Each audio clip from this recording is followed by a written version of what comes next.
गर्मियां बढ़ी रहेंगी जम्मू कश्मीर में, क्योंकि दूसरे चरण के लिए प्रचार प्रसार तेज हो गया है। सोईमुख बड़गांव में आज पीडीपी की रैली होनी है, जबकि उमर अब्दुल्ला भी हुंकार भरते हुए नजर आएंगे। हमारे साथ हमारे सहयोगी समीर भट्ट भी जुड़ गए हैं। समीर, आज रैलियों के लिहाज से कितना इंपॉर्टेंट ये दिन रहने वाला है, और अगर हम सोईमुख बड़गांव की बात करें तो पॉलिटिकल इक्वेशन क्या है वहां का, वो हमें समझाइए।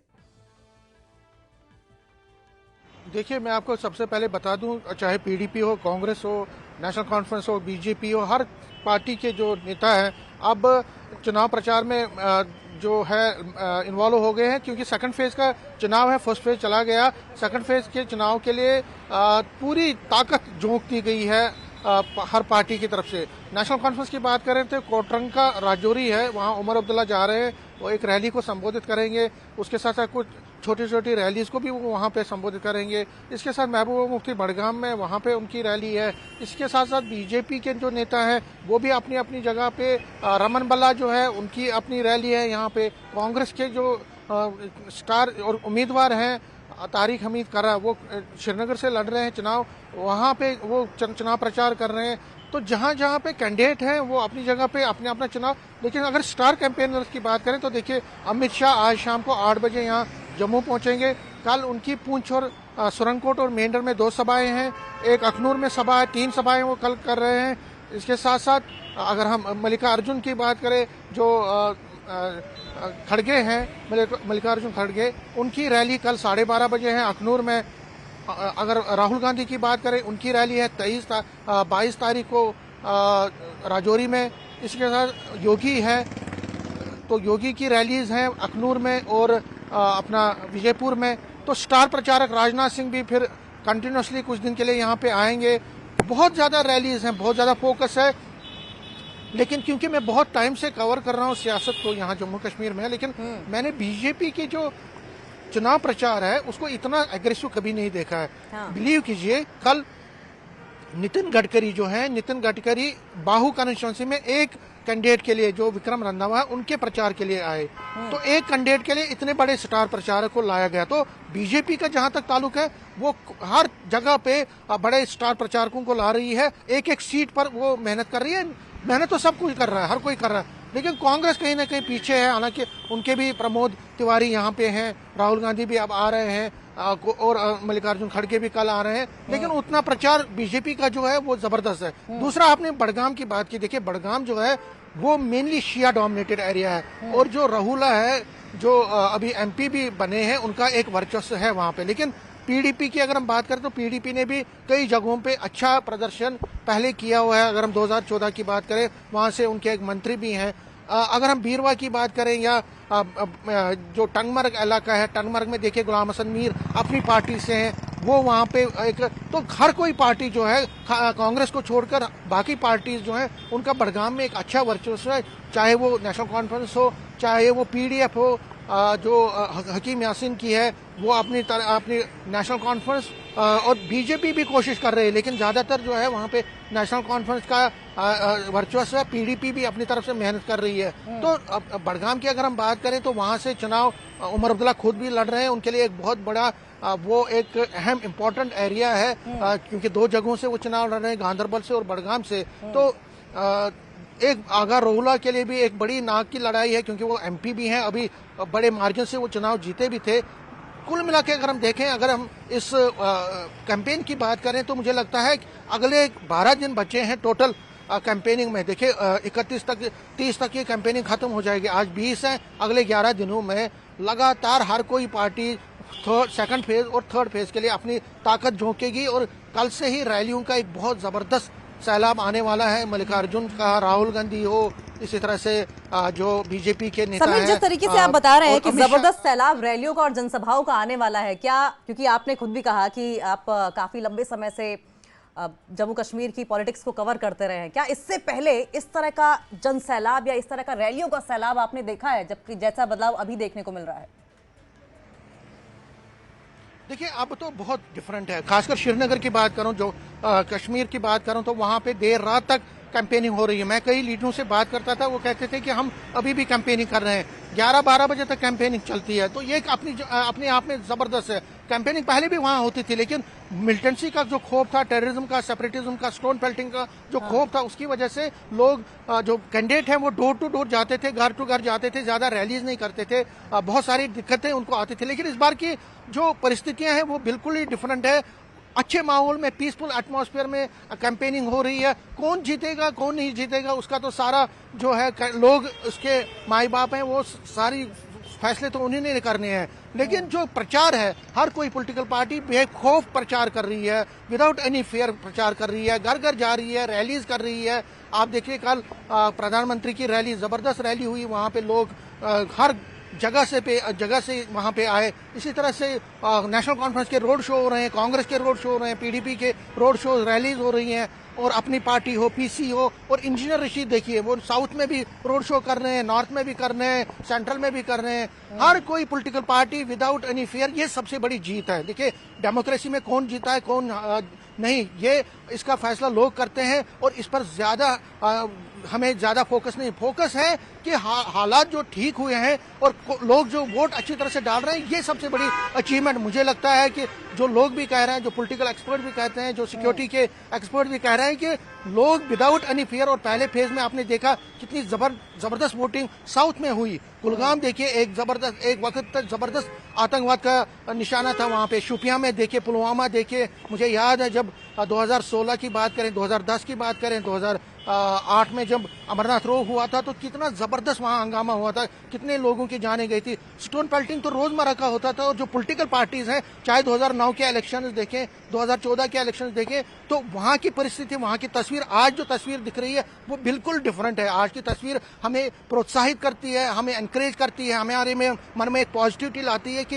इतनी जबरदस्त रैलीज हो रही हैं, इतना लोग निकल के अपने लीडरों को सुनते हैं, अपने मनपसंद के लीडरों को सुनते हैं, जो उनके नेता हैं उनको सुनते हैं। तो एक चेंज, एक पॉजिटिव चेंज, सिक्योरिटी का जो एटमॉस्फेयर चेंज हुआ, उसकी बदौलत ही आज लोग वहां पे अच्छी तरह से रैलीज कर रहे हैं। अगर हम राजनीतिक लोगों की बात करें, नॉर्मलसी साफ तौर पर दिखाई दे रही है, पॉजिटिव चेंजेस, बदलाव की बयार भी समीर साफ तौर पर दिखाई दे रही है। लेकिन आपने कहा जिस तरीके से फोकस आपका था कि बीजेपी ने आपकी बार बहुत अग्रेसिव तरीके से रैलियां की हैं, जनसभाएं की हैं, लोगों के बीच में पहुंचने की कोशिश की है, इस एफर्ट का क्या सेंटिमेंट लोगों के बीच में दिखाई दे रहा है, क्या असर दिखाई दे रहा है, लोग कैसे ले रहे हैं इस एफर्ट को?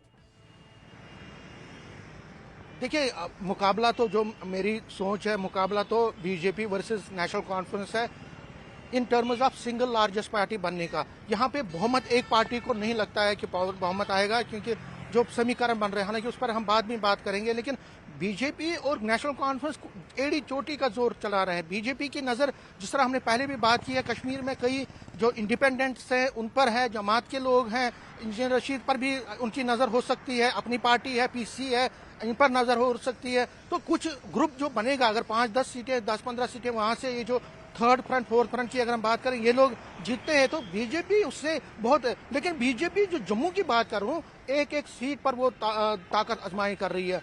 किश्तवाड़ से लेकर उधमपुर से लेकर रियासी लेकर कठुआ से लेकर सांबा, जम्मू, हर जगह पे, पूंछ, राजौरी, हर एक सीट पर पार्टी मेहनत कर रही है। स्टार कैंपेनर उसके एक सीट पर 2-2 दौरे कर रहे हैं, 3-3 दौरे कर रहे हैं। देखिए, मैंने जिस तरह कहा, कल नितिन गडकरी एक सभा में आए थे और बाहू कॉन्स्टिट्यूंसी पे आए थे। बाहू कॉन्स्टिट्यूंसी सेफ सीट है बीजेपी, तब भी वो आए, रैली की। वो पहले राजौरी में थे, अमित शाह कल राजौरी में 2 रैलियां करेंगे, फिर अखनूर में 1 करेंगे, परसों योगी आदित्यनाथ आएंगे, हर कोई स्टार, राजनाथ सिंह आएंगे, फिर नितिन गडकरी आएंगे, फिर अब उनके स्टार प्रचारक आ रहे हैं। तो बीजेपी एक सीट, क्योंकि उनको पता है कि जम्मू की जो 43 सीटें हैं, अगर 43 सीटों में वो क्लिक कर पाए, 30, 31, 32, 33, तो वो अपनी गवर्नमेंट बना सकते हैं। इसीलिए एक सीट पर उनकी नजर है, एक वोट पर उनकी नजर है। और उनके जो कार्यकर्ता हैं, उनके नेता हैं, वो लोगों से यही कह रहे हैं कि अब की बार ये आपके लिए लास्ट मौका है। अगर आपने वोट डाला,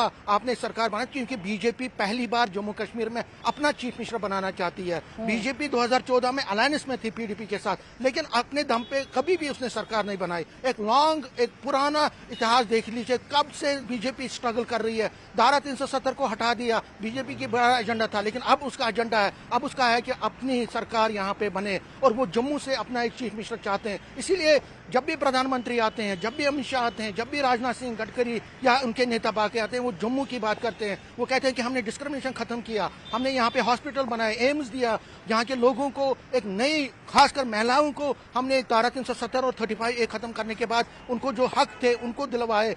वाल्मीकि हो, बाकी लोग, लेकिन कश्मीर को भी वो छोड़ नहीं रहे हैं। कश्मीर में भी उनका फोकस है, लेकिन वहां पे जिस तरह मैंने कहा कि जो छोटी छोटी पार्टियां हैं, जिसमें इंडिपेंडेंट्स हैं, कई आज़ाद उम्मीदवार हैं, अपनी पार्टी है, DPAP है, PC है, पीपल्स कॉन्फ्रेंस जो सज्जाद लोन की है, इसी तरह इंजीनियर रशीद पर भी उनकी नज़र हो सकती है। हालांकि इंजीनियर रशीद से साफ इनकार कर रहे हैं। जमात के कुछ लोग हैं, अगर वो चाहे तो वो आ सकते हैं, क्योंकि सियासत में कुछ भी पॉसिबल है। जब 2014 में PDP और BJP की सरकार बनी थी तो किसी को ये गुमान नहीं था कि PDP और BJP, जो हमेशा आइडियोलॉजिकली बहुत डिफरेंट है, आपस में लड़ रहे थे।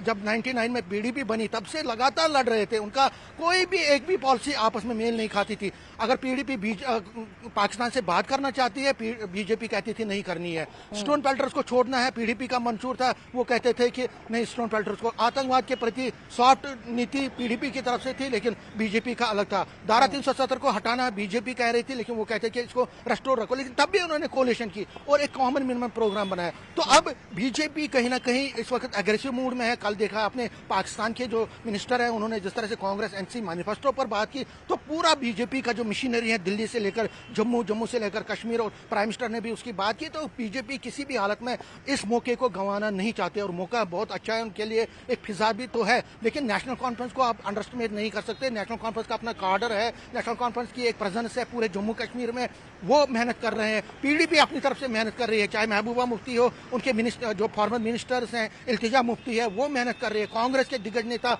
लगातार जगह जगह पे जा रहे हैं। तो बड़ा ही दिलचस्प मुकाबला है। लेकिन मुझे DPAP जो गुलाम नबी आजाद की पार्टी है, उसका इतना ज्यादा अभी दिखा नहीं। हालांकि उन्होंने भी कुछ रोड शोज किए, लेकिन उनका इतना ज्यादा दिखा नहीं है। वो क्या, उनकी क्या रणनीति रहेगी उस पर हम कोई बात ज्यादा नहीं कर सकते, लेकिन उनका जो पोल कैंपेन है वो इतना एग्रेसिव नहीं रहा। लेकिन BJP, national conference, Congress, PDP इनका जबरदस्त एग्रेसिव है। इवन के सबसे ज्यादा एग्रेसिव तो इंजीनियर रशीद का है। आप देख लीजिए टेलीविजन पे, हर सोशल मीडिया प्लेटफॉर्म पे आपको इंजीनियर रशीद दिख रहे हैं कि रोड शो कर रहे हैं, इंटरव्यूज दे रहे हैं, लोगों से बात कर रहे हैं। तो वो भी अपनी तरफ से जबरदस्त ताल ठोंक रहे हैं। और मुझे लगता है कि जो मेरी सोच है, बड़ा ही दिलचस्प मुकाबला हो रहा है। और हम अगर असेंबली आती है तो फिर जोड़ तोड़ की जो राजनीति है वो 8 अक्टूबर से ही शुरू होगी। BJP अपने पत्ते खोलेगी, बात करेगी लोगों से, जिस तरह 2014 में हुआ था। लेकिन उस पर अभी हम ज्यादा जाएंगे नहीं।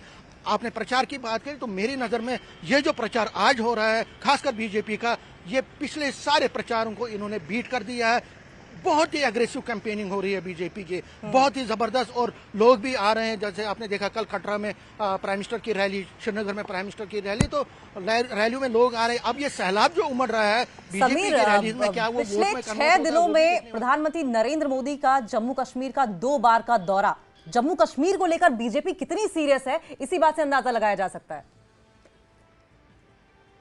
बिल्कुल आपने सही कहा। और आप देख लीजिए, जो हमारे जराए, जो हमारे सोर्सेज कह रहे हैं कि हो सकता है 26 को जम्मू में और कठुआ में एक और 2 रैलीज वो वहां पे करने जा रहे हैं। जम्मू में एक रैली करेंगे और कठुआ में एक रैली करेंगे। 2 रैलीज और उनकी होने वाली है, हो सकता है वो 26 को हो या उसके बाद हो।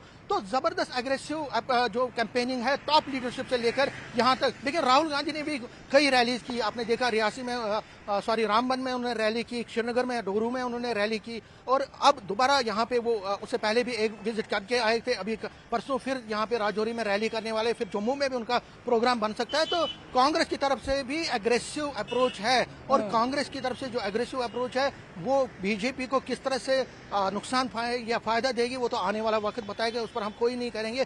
कौन सी पार्टी कितनी सीटें जीतेगी वो तो वक्त बताएगा। लोगों का मूड भी अभी समझ नहीं आता। जब हम लोगों से, वोटरों से बात करते हैं कि क्या लग रहा है, तो वो कहते हैं कि हमें जो लग रहा है हमने वो कर दिया। पहले जो लोग कहते थे खुल के बात करते थे, अब खुल के बात नहीं करते हैं, और जो बोलते भी हैं उस पर ज्यादा भरोसा नहीं करना चाहिए। सियासत में जो दिखता है वो होता नहीं, जो होता है वो दिखता ही नहीं है। तो सियासत एक कंटिन्यूटी, एक परसेप्शन का भी गेम है। और परसेप्शन क्या बनता है, BJP जो अपने परसेप्शन पे किस तरह से अपने पत्ते, अपनी वजूद की लड़ाई को, क्योंकि बहुत बड़ी लड़ाई वो लड़ रहे हैं। धारा 370 हट गया है और धारा 370 हटने के बाद पहली बार असेंबली इलेक्शन हो गए। अगर बीजेपी अच्छा करेगी तो वो इसको बुनाएगी हरियाणा में, वो बुनाएगी महाराष्ट्र में, वो बुनाएगी झारखंड में, वो अगले फरवरी में जब दिल्ली में इलेक्शन होंगे उसको बुनाएगी। लेकिन अगर ऐसा नहीं होता है, अगर बीजेपी तो उनको एक सेटबैक होगा सियासत